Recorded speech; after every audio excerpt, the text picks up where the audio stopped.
Kırgızistan Cumhurbaşkanı Sadır Japarov, sevgili seyirciler, Afganistan'daki Taliban yönetimini izole etmenin ülkedeki sorunları çözmeyeceğini söyledi.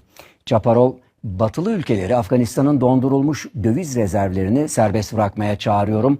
Bu para Afgan halkının refahı için kullanılmalı dedi. Sadır Japarov, Afganistan'daki gelişmeleri TRT Avaz'a değerlendirdi.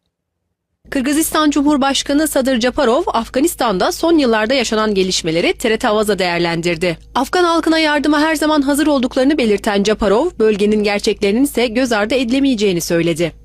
Uluslararası faaliyetlerde dünya kamuoyunun dikkatini Afganistan'a çekmeye çalışıyoruz. Bildiğiniz gibi Afganlar yıllardır savaş ve onun sonucundan zarar görerek zor durumda yaşamaya devam ediyorlar. Afganistan'la sınırlarımız aynı değil ama bize komşu ülke aracılığıyla sınırdaş sayılırız. Bu yüzden oradaki durumun kötüye gitmesi bizi de belli bir ölçüde endişelendirir. Malumunuz 2021 yılında Afganistan'da Taliban hareketi